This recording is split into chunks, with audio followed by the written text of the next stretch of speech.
here with Ben King of Google, specifically YouTube, and you're focusing on the Southeast Asian market, which is perfect. Can you give a little bit more information about yourself and what you do? Sure. Well, so I actually look after the Thailand business for Google, which runs across multiple different platforms. Of course, we have the Android business, we have YouTube, we have Google Search, all the rest of it. But a lot of people in the affiliate industry, they're very much focused on other traffic sources, and it's great to speak with a company and have a company here with us who has so much scale. Obviously, YouTube is a huge channel. Not too many affiliates think of it as a great traffic channel for what they're trying to achieve online. Can you maybe wrap up for us why it is a huge opportunity for people here? Sure, so as I opened my talk, when I was briefed around YouTube specifically, it was a little bit different. Usually if we're thinking about affiliate or performance marketing, we're thinking, display, we're thinking about search, these sorts of opportunities. But YouTube in itself, as you say, offers huge opportunities, especially in this region. This is a YouTube heavy or a video heavy series of markets. We have 2 countries in Southeast Asia that sit within the top 10 globally in terms of total watch hours spent on the platform. So Vietnam in the top 10, and we also have Thailand in the top 10 as well. Despite some of the the access and some of the affordability challenges, the usage is already very, very high. In terms of reach, in markets like Malaysia and Singapore, very, very comparative or better than some of the TV stations in the TV universe that we're looking at. So huge opportunities in terms of scale of usage from a user standpoint, which therefore offers huge opportunities for performance marketers to reach users at scale if they can think about some of the some of the formats that are most efficient for them, which really leads to the ad format side of the discussion. So we've been doing a lot of work around a number of different ad formats, whether it be our choice-based ad solutions, which work very well for branding advertisers as well as performance marketers in TrueView.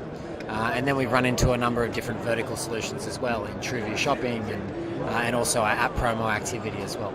So there's a lot of different opportunities out there. I think starting from the very, very start, users scale, but then how do you actually sort of really make the most of those users by developing the right executions from an ad format standpoint as well. Cool. So if I was an affiliate who wanted to start out advertising on YouTube here in this region, how would I start? We obviously need the right formats. So if you're thinking about sort of static, or if you're thinking about just pure display, then obviously YouTube facilitates that. But if you want to go beyond that, this is a video platform, sight, sound, motion. So it's important to develop out the right creative or the right creative execution, which will be right for this platform. Now, there's a number of different things that you can do. If you want to think about, sort of 15 or 30 second creative, definitely then push out through the TrueView ad solutions. We have bumper ads, which are, 6 second ads, which really allow advertisers to, ensure huge reach very, very efficiently. But then really where the beauty of it comes, or where it gets interesting for a performance marketer, is what you do on top of these video ad formats. Things like call to action overlays, things like cards that you can run over the top of your videos that can then sort of drive deeper levels of engagement, or very real-time direct response actions across your various platforms, and they sit off YouTube. So how would a funnel usually look like when I advertise on YouTube? The reality is YouTube is used in many different ways. So if we're thinking, right back at a much broader funnel perspective, we're talking about brand advertisers, a lot of traditional advertisers. Right. It'll be very, very broad in the way that they'll target their activity, age, gender, so on and so forth. Very similar to how TV is bought. But then if we're thinking about a funnel, and I'm purely talking targeting funnel right now, and then we'll talk, sort of run back to your question, which was, how do you then take people through into your own platforms? But, as sort of mentioned in our discussion just now, I think, there's 3 things we encourage you to think about. One, first-party data, which is very, very similar to what, you're doing across many other different platforms. Yeah. So your remarketing and first-party solutions. The second is similar audiences, so taking a lot of your first party data and then leveraging Google's data to find users that have very similar profiles. Cool.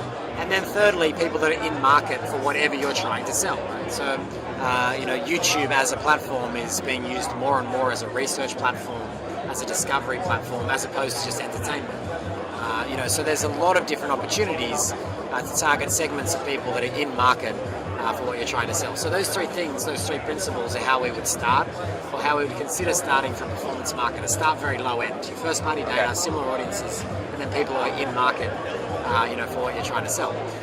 When it comes to actually then, driving transaction, very similar. Call to action overlays through into your own sort of web-based platform, and then driving conversions through a very seamless conversion funnel. Which, when you're thinking about an affiliate marketer, when you're thinking about a performance marketer, generally do pretty well. That's your bread and butter. Okay. So now if I understand the funnel more or less, I do understand there is a great opportunity with YouTube, especially here in these regions. What will be typical offers that an affiliate marketer could run on YouTube successfully? I think some of the fastest growing categories on YouTube are things like beauty, things like apparel, things like sportswear. So these things are growing astronomically across the YouTube platform. I think our core segments from a content point of view, we have a lot of traditional content. We then have a lot of music. We have a lot of entertainment from a creator point of view. And then these categories are growing, very, very fast. And I sort of shared some of the data behind that, in the presentation before. So things like beauty, things like apparel, they tend to be, the most relevant categories with regard to research and that sort of thing.